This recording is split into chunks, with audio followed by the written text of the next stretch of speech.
Good morning, everybody. Thanks for tuning in to our weekly market update. Today, I've got Maddie with me. How are you, Maddie? Good, thanks. How are you? Good, thank you.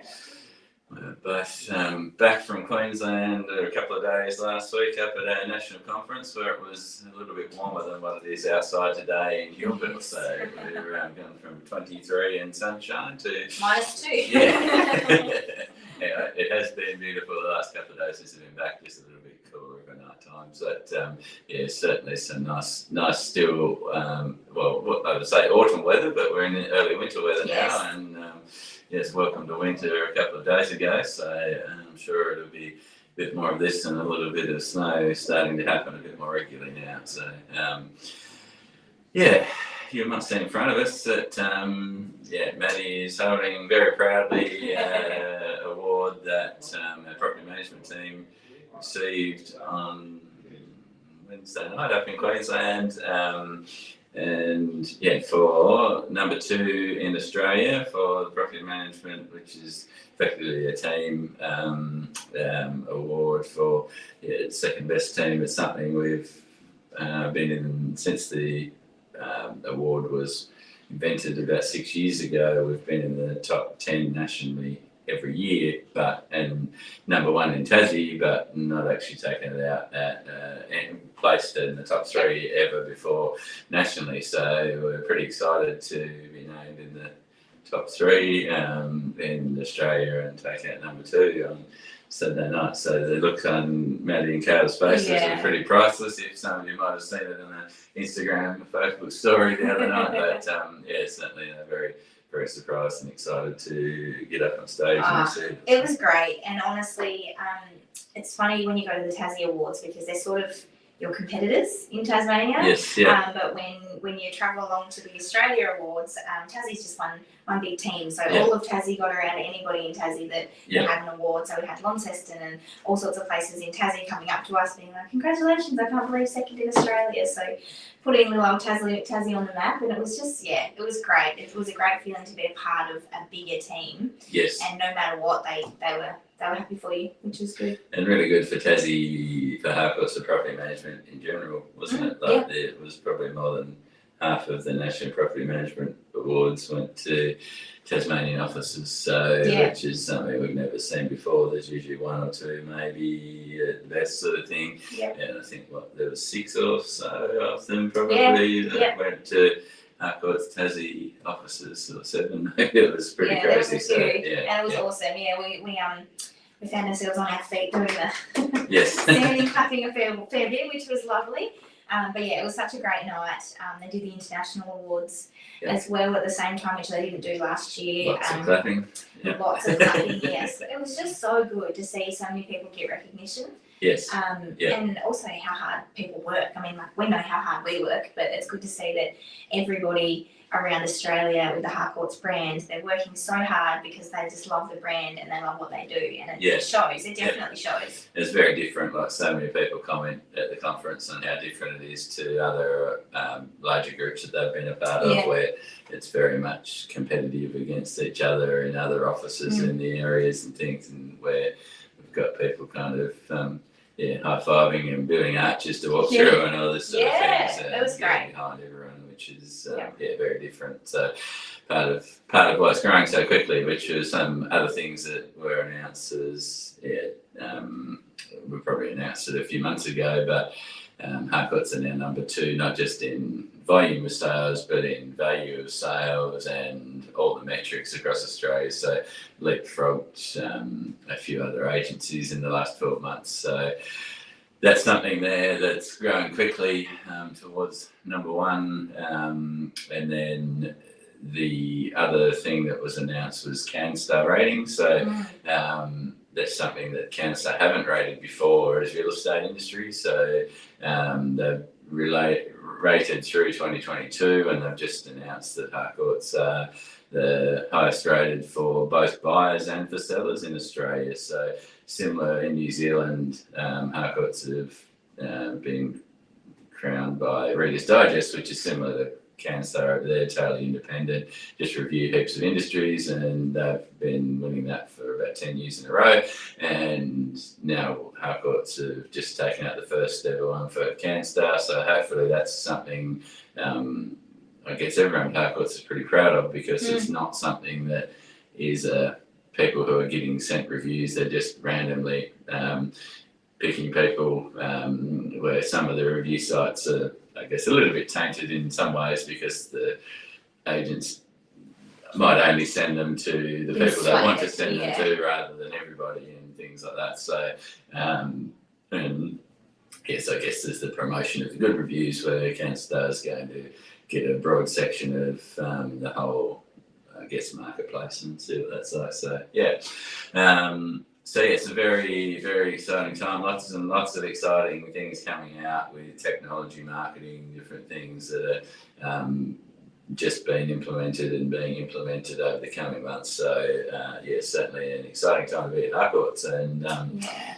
lots. The conference itself, offered a lot of really valuable information and guest speakers as well. I loved that. I mean, I went last year as well, as you know, completely different to last year. Yep. They're all different, which is great. And obviously with our motto for Harcourts Australia being the finest experience this year, that's what they concentrated on. So, yeah, it was. Yeah. Just for property management, I do know that we did concentrate a lot on what we can give to our landlords to just make us that little bit extra special. Yeah. So that was really helpful for me. And another thing that we know about, but it was nice to know a little bit more information about, was strata titling. Yes. So like the body corporates and stuff. And we do have some complexes that we manage, and we usually we know the basic knowledge, but we really dived into it and found out some things that I've dealt with strata in Hobart before and I didn't even know. So and it's different where some of those states where are far more built up. We've got Harcourts offices that are predominantly just dealing with strata, and the whole property management team that high rises on the Gold Coast, or in the city apartment buildings in Melbourne and things like that. That's their day-to-day stuff. And that's right. So it was great to pick the brains of people that they do that every single day and get some knowledge off them. So it's good. Anyway, enough about Harcourts conference and going on about how excited we are about these things. So generally, lots of properties still available in property management. Yes, we have 19 this week. Yes. So we're still climbing. It seems like we're just sort of at a standstill, but this is us leasing properties and then getting more on board. Yes, so it's still pretty full on, but it's a good problem to have. We are still seeing the higher cost rentals sort of over 500, 550. They're sitting there for a bit longer. Yep. Not saying they're not being leased, but they just take a little bit longer to find the perfect applicant for that. Yep. Something that's really slowed is short term. Yes. So we had a good probably year there where short term was just crazy because we had so many people coming from interstate. Yep. They wanted to get the lay of the land before they committed to something long term, but it's just not happening at the moment. People want security. They want they know they can be there for 12 months. 12 months, 2 years, that sort of thing. Okay, interesting to be aware of for landlords that might be offering up 6 months, 12 months might be the new 6 months leasing. So What about sales? How are we going in sales? Oh, well, there was actually quite a few contracts put together over the last week. So we've certainly, from a contracts point of view, had really solid 3 months now of written contracts and settlements, and that side of it's going really well. The listings are a little bit down, and appraisals, I guess, which happens heading into the cooler weather each year, where people are probably getting a little bit locked down for winter time.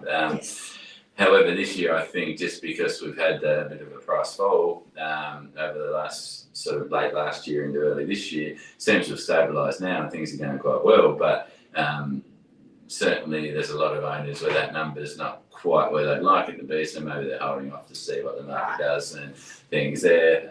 There's also a lot of people watching the RBA and things, but nationally, actually, a couple of the economists, top speakers at conference were talking about the volume of supply and demand, and while the demand is lower across the country, the supply is really low. So we've actually at a point where our supply is the lowest it's been in over a decade of properties on the market in Australia.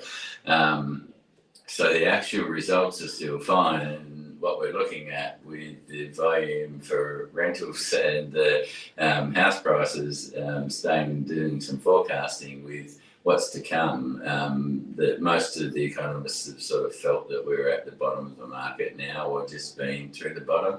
We've got some price rises again in Sydney and Melbourne, so things are starting to look on the up a little bit there. So a few positive stories coming out of that, but looking at what's ahead, they're sort of with 500,000 people-ish coming to Australia this year and next year from immigration, they have to live somewhere. The amount of houses being built is a lot lower than it has been, and so we're in a scenario there's going to be massive housing shortage. They're talking about rentals, the biggest challenge starting to be for property management, that share housing is going to become a really common way of living in Australia because of the cost of living. So that means rents are not likely to come down, and sale prices are probably not likely to come down really anymore, or much more than what they have, because we're at a point where the actual amount of houses is not going to keep up with the demand of this high volume of people going to be coming into the country. So any of the short-term fixes and government things can't fix them instantly. They're 5 or 10 year fixes sort of thing. So we're likely to see extended period, regardless of all the economy and or the ups and downs and value of things and wages and things like that, which are going to have all different impacts. But the supply and demand, the simple side of looking at housing, there's just not going to be enough houses to either rent or buy. So while we've sort of seen the levelling in the rents and things, they're forecasting 5 to 10% growth in rents across the country still this year coming, and probably talking 3 to 5% in sales was sort of one stat that I saw. So that's interesting, and that's probably a national average, and we might see certain states increase and others still decrease or stay level. But it's certainly when you're looking at it through those eyes, going, hang on, what's the fundamentals underlying it here? It still looks like housing is going to be a expensive and increasing thing for the next few years unless some major changes happen. And so that's something to be aware of. So for all the people that are sitting going, I'm going to wait for the market to fall, I think you probably need to jump into the market now and get something very soon, because I'd tip that once we get this levelling of the interest rates and things stop going up, and whether they've got 1 or 2 more left or they're finished, there's a bit of debate about that. But there's also a lot of people talking about a decrease back into later this year, early next year, of the rates back a little bit, and then that's likely to fuel a growth pattern. So potentially it's a really good time to get in, whether we're at the bottom of the market now or about to be or have just been. Usually that's a great time to jump into the market. So we might find all of those speculators, whoever jumps in now might be the smart people, and the sort of people who are in the middle of the bell curve might be getting in later this year and early next year once they've realised it's already started to move again. So that's some insights and data we could talk about. But there's stuff we've got to let all you people keep going back to work or doing some other things. But that's sort of a bit of an update on some of the things we learnt from some different people over the last week, and looking fairly positive out there in our market still with what's happening, and certainly lots of buyers wishing that we had certain types of properties that we don't have again, because that demand level has been there. So we've got starting to build some reasonable lists of people that want certain things that they can't find again. So that's a good sign from a seller's point of view, knowing that coming into the market we've got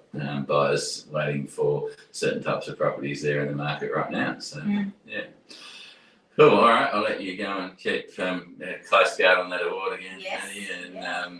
Polish it. And I'll let you all get on with your week and see you next week on the update.